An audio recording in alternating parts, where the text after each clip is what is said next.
Hello, my name is Emily Stasko, registered dietitian nutritionist here at UPMC, and today we're going to be sharing with you how to prepare butternut squash tabbouleh. This month of March marks National Nutrition Month. So this month, along with the Academy of Nutrition and Dietetics, is when we like to highlight the expertise of registered dietitian nutritionists. But we also really like to encourage people to make more informed choices about their foods and really develop healthful eating and physical activity habits. So with that, this year's theme is to celebrate a world of flavors. So today we're going to be highlighting this tabbouleh recipe. This is common in a lot of Middle Eastern cuisines, really popular and traditional dish, but we're adding a little twist with the butternut squash. So the first step of this recipe is going to be to prepare the bulgur wheat, which that's something I already have prepared, and I just typically follow the instructions that are on the back. So this is what it'll look like once it is prepared. But really, you're just going to add the amount to the required amount of water that it asks for, get it so it's boiling, and then we'll turn it down to a simmer, put the lid on top, and then let it cook for about 10 to 12 minutes, whatever it says on the back of the package. And then from there, you can take it off the heat and let it cool for a couple minutes. But this is what it'll look like once it's done. So this bulgur wheat is kind of the grain portion of it. It's a whole grain, which we get a lot of great benefits, some extra fiber, some B vitamins from that. Just to mention, too, if anyone can't have gluten because this bulgur wheat does have gluten in it, we can do quinoa or brown rice. Those are also whole grain but gluten-free alternatives that you could swap for that. So the next step then would be to prepare the butternut squash. So I have some of it kind of already prepared, but this is what the butternut squash will look like. Really, I just start by cutting off both sides of it here, and then I cut it in half just to have two different parts to work with. Then we want to peel the skin. So this is something I'm using a smaller knife for, just because the peeler wasn't really working for it. So just to show how you want to peel with the knife then, I'm kind of going down the sides here like this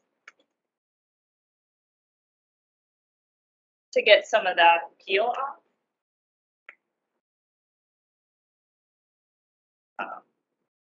And then with this, I would kind of just flip it to get the other side.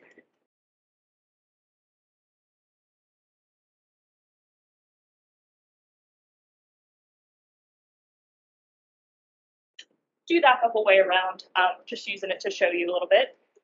Here I have this other kind of bulbous side already peeled, kind of cut it in half, and then this is the side that's actually going to have the seeds in it. So not going to do anything with the seeds today. I'm just going to scoop them out. But just to note, if you wanted to put these in the oven, you could bake them with some different spices or maybe add a little bit of salt and bake them. So really using every part of the food here. But I'm just going to scoop them out with a spoon.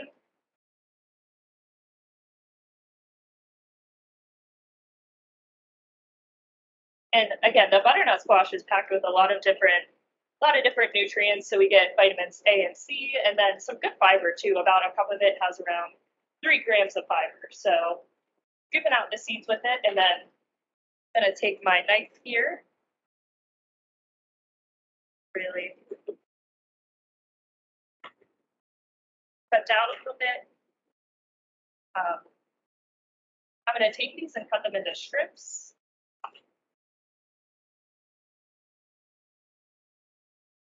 And then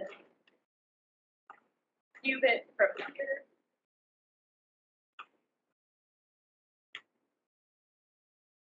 One thing I will mention, which I didn't exactly do here, but trying to get them to be about the same in size. Some of mine are a little uneven, but just for whenever we go to cook them, so that they can all cook at the same time and we don't have any that are undercooking or overcooking.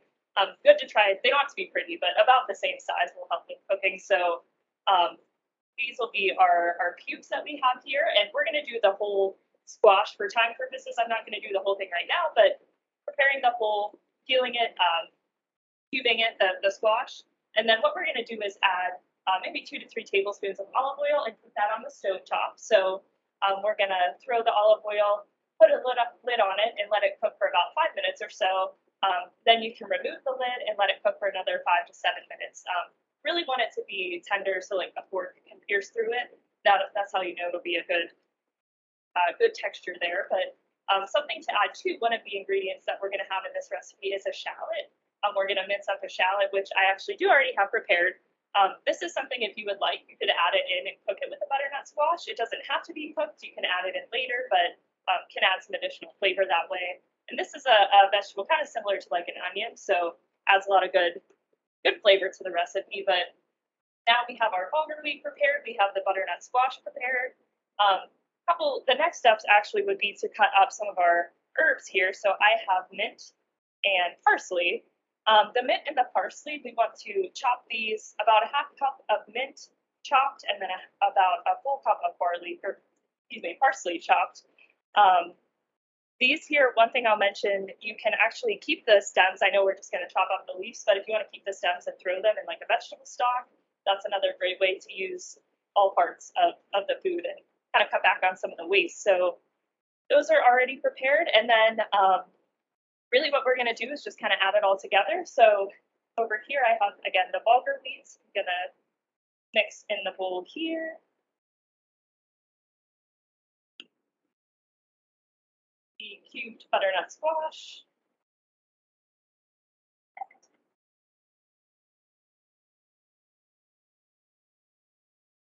Our herbs, so the mint and the parsley, throwing those in. The shallot, if you didn't already add it, you can add it in here uncooked. And then one additional thing that we have here, we have dried cranberries. So the recipe calls for about 1/4 of a cup. I'm going to just throw a couple little fingerfuls in, but you can really do to any amount, or if you don't like it, you could exclude this ingredient. Throwing a little bit in. Also going to add some feta cheese. So again, this is optional. You don't have to add it if you don't want to, or if you're following a vegan diet, you can purchase some vegan feta cheese, but just going to sprinkle a little bit on top. And then the recipe does call for 1 lemon that we're going to squeeze over top. So I just have the lemons already cut in half, and then I'm going to use this just to catch any seeds if they come through. But this adds some really good flavor to it.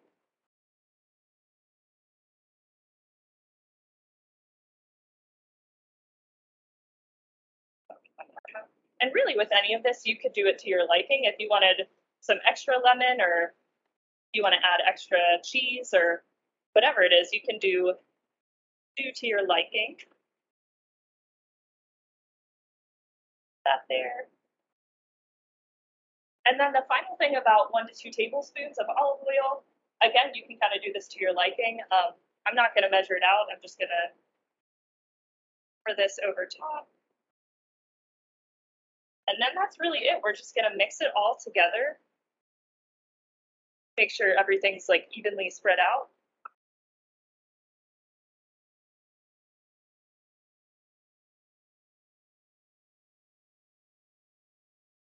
And then to show you the final product, right here we have our butternut squash tabbouleh. So this is a great option. It can be a side dish. You can bring it along if you're having a gathering, maybe a light lunch could be part of your light lunch.